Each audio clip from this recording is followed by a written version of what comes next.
So, yeah, I don't see Sherry here. Aileen, did you want to just get us started? Sure. Order. Hold on. I have to find the.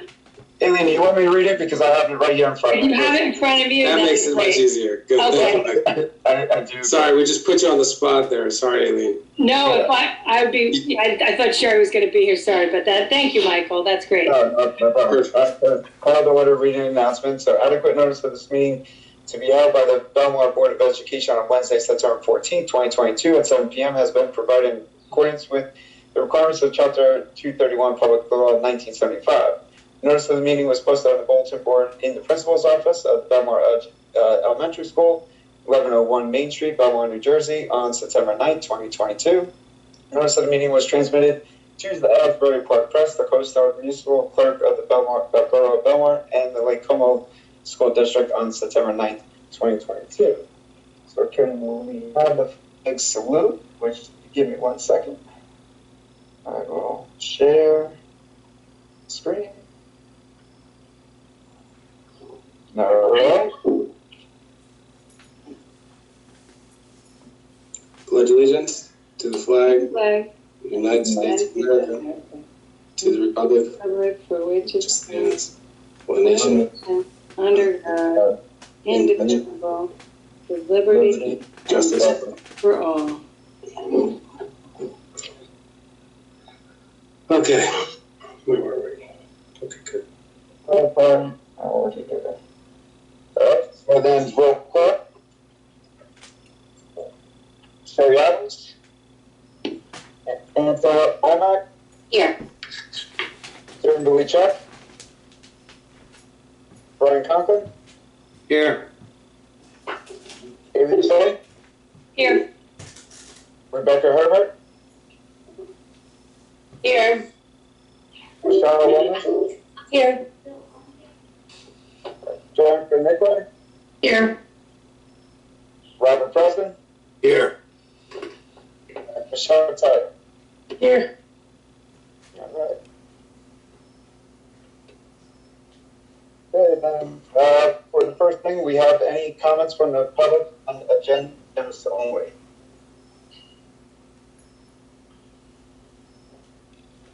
I don't see anything. Anybody's had their hands up? I can't say. Right up to the point. Doesn't show the screen. No. And then agenda items. So Jimmy, do you want to go over the Operation Education? Yeah, so we have this, we want to have a resolution to approve the 2022-2023 Stabilization Aid and Education Rescue Grant application for the amount of, was it $475,750? So, is that correct, Mike? No, I have it for $535,750. Oh, $535,750, sorry. Thank you for reminding me there. I think I had the L number there. All right, $535,750. And so what this is we're losing state aid over the last several years. And so this is an opportunity for us to get a grant that gives us the opportunity to kind of get a few things that we're going to need, knowing that we're going to lose aid over not only the last several years, but moving forward. That money is no longer going to be available. But this is a chance and an opportunity, a quick turnaround chance for us to get some of those funds back and use them typically for one-time purchases that will save us money in the long term. There's a few things in there that we're focusing on. One of them is transportation, especially for our special needs students who are going out of district. Those costs for transportation increased tremendously. I think it was 2021 to 2022, we had an 83% increase in transportation costs. So we're trying to mitigate some of those costs. We're also taking a look at some maintenance materials and apparatus that's going to help us long-term with our school, and looking to open up a multiple disability special ed program that will help us keep some students who are going out of district and maybe keep them in-house. The price for educating those students, not only for the programs, but transportation is really high. and we prefer to keep them in our school community with their community peers and siblings in the same school and proximal to their homes. So if that's a way we can save money, but also do the best we can for our families to keep them close to home. So that's the highlight of a few things. We'd like to, we're applying for quite a few offerings. We don't know if we're going to be 100% successful on all of what we're offering for, but we're going to put our application in, see what the state says, and see if we qualify for what they'll consider. Just a really quick question. Is the increase for the transportation because of the number of students, or because of the cost of gas, or because do they give you a justification for the 83%? Well, I'll try to answer that one. So there was definitely an increase in out-of-district kids. So those costs are generally sometimes high, especially when we can't do a ride share. So like all of our busing goes out to MOEC for out-term bids. MOEC goes out to bids for these routes, and then they try to combine them to try to save us money. So they'll pull kids from other districts that are going to the same school or in the same area to save us money. And that's the advantage of using MOEC. Just unfortunately, because of during the COVID issue back in 2020, the kids weren't getting transported, right? Schools were shut down. So basically, a thing came out, said that schools basically didn't have to keep on paying their transportation costs and the transportation providers because they're not paying for it, they're not servicing the kids. So what ended up happening was a lot of these transportation companies lost a lot of money. So then going forward, and then into the 2021 school year, we started seeing some of these costs increase significantly. And then the last year, with the combination of more kids going out of district that we had last year, but the increase in cost with that, it just completely crushes. I don't know about last year. So. Yeah, fuel costs increased. Yeah. There's a driver shortage, so a lot of companies are paying their drivers a lot more than they used to in order to get people to drive, which then, those costs come onto us. So I have a BA friend in another district, and he had to get, in the mid-year, he had to try to get transportation for a student that needed special services and that they were sending out of district. The daily cost to transport that student was $1,200, which is insane. So, I mean, how can a district afford over? Yeah. Okay, thank you. I was just curious. Thank you. Yeah, some of these routes are several $100s a day, just to transport a student somewhere if they're by themselves. So what our idea is, if we can get a transportation van and we have to transport 2 of our students there, pick up somebody on the way, save that district money, but also save ourselves money by doing so. We can actually increase in revenue and savings, both.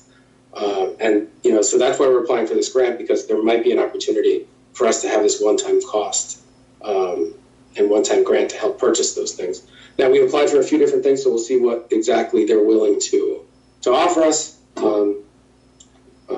So we'll see. We'll go from there. Okay, thank you.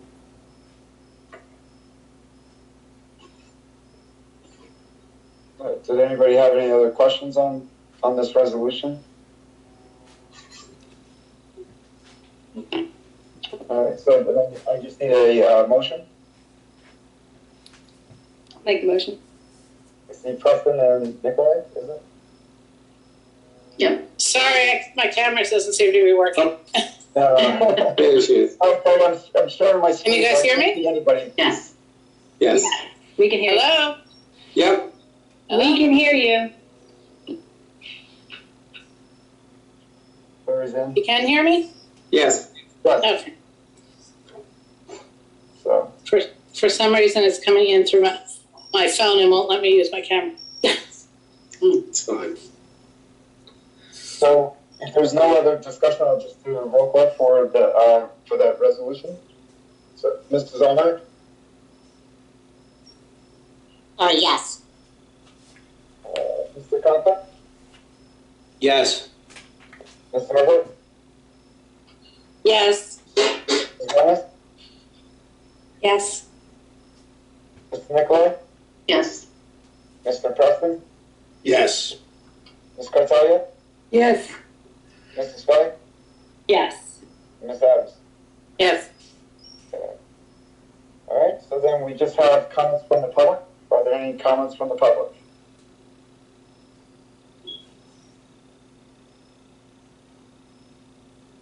Seeing it? All right, so I just need a motion to adjourn. But I had one thing I wanted to see if we could add to an addendum, if it's possible. I had something that came up regarding a professional development opportunity for one of our staff members, but it's coming up really soon. She's brand new, she's our BCBA, and what we typically do is pay a service to come in that costs about $1,100 a year to train our staff on safety care for students. So if a student needs to be restrained, we have to make sure that people are trained on that. So we usually pay a service every year, but now that we have this BCBA we're sharing with Manasquan, she's qualified and trained for herself, but I'd like to send her for training to be a trainer. So then we don't have those, we're not incurring those costs every year. If we train her, she can train all of our staff, and then moving forward, we're saving money if we have that happen. With coming up rather soon, it's about $1,596 for the training, but we usually pay annually $1,100. So by next year, we'd be making our money back. And plus, if Manasquan needs the service as well, that would be a shared cost for us to do the training. So there actually could be savings this year as well. And I did speak to Mr. Crawley. We would be splitting this 50-50. So we already have. Yeah. And you said BCBA, I don't know if it's because I'm new or if I should know that, but what is that? I apologize. She's a behaviorist, so Okay. she works with the child study team when students have behaviors that are problematic in class. Maybe they're losing focus, or she'll come in and do an evaluation on students' behavior and then make recommendations on, okay, how do we help them out of this pattern? And so they tend to be our behavior specialists. And they're also very involved with children with autism. Yeah. Okay, great, thank you. Can we also split the training with Manasquan? Yes. Yeah, that's what I just said before. That's what I meant by Mr. Crawley. Right. Yeah, he's the BA over at Manasquan. So it's going Because, to cost. Go ahead. no, go ahead. I can't see anybody. But so that means that once she's trained, she'll train whoever, Manasquan or our staff that need it. Correct. Yep. Yeah. There might be an upkeep training next year, but it won't be the initial training cost that is this year. It's usually, you have to keep your credits up, but it won't be $1,600 again. This is just the initial cost. I think that's a great idea. Yeah. Okay, great. Can someone move that? This is very Michelle moves difficult. it, and Aileen seconds it. Wait, and who was the first? Michelle, and then Aileen.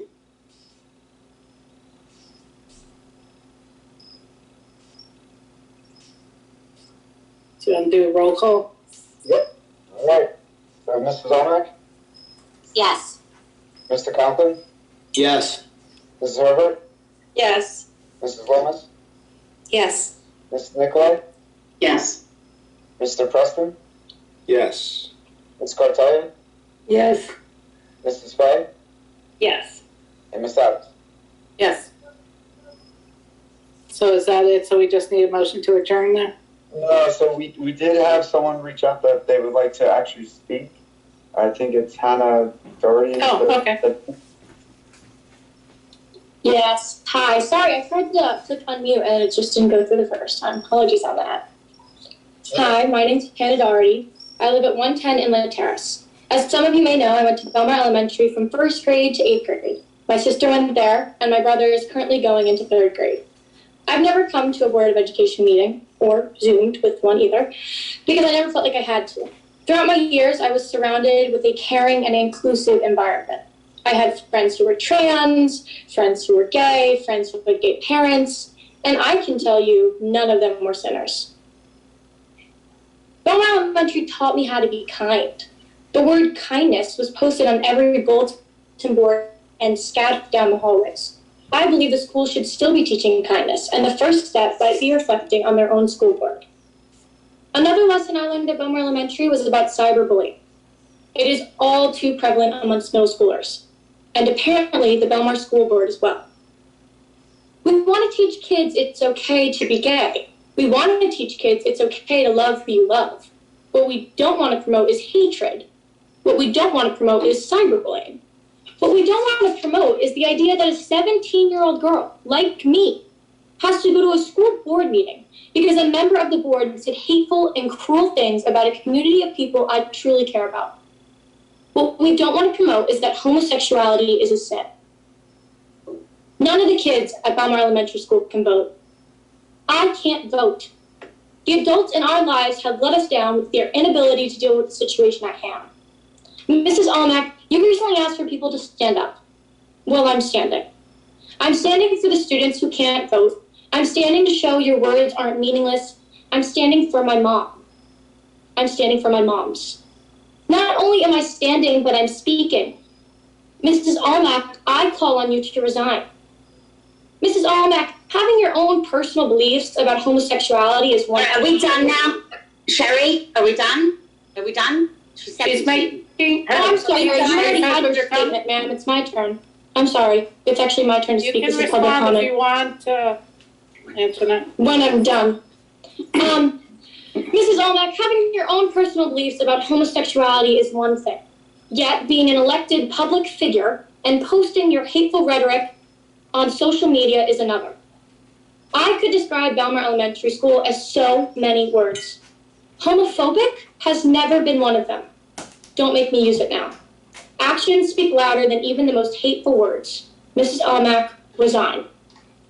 Thank you. That's my public speech. So much. Okay, I think we've made it. I mean, Antoinette, if you'd like to say something, I can't see you, but you can speak after I'm done. But I think we've made it clear at several meetings that our board believes that all students have equal right to education. We have an inclusive, diverse environment, and we stand behind that. Antoinette, if you have anything you want to say, as I said, I can't see you, but go ahead. He dropped out for some reason. What? She's no longer with us. Oh, okay. But Well, thank you for your comment. As I said, we don't believe this is an opinion or an attitude reflective of the board, and we've made that clear. So, but thank you for your comment.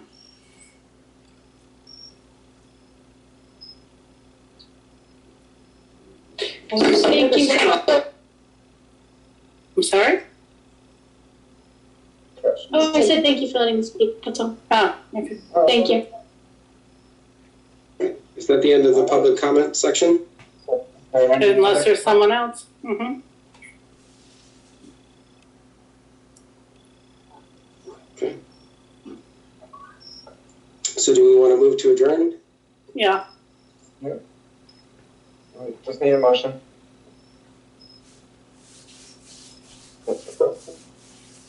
And, all in favor? Aye. Aye. All right, thank you, everybody. Thanks, everybody. Have a good night. Good evening. Have a good night.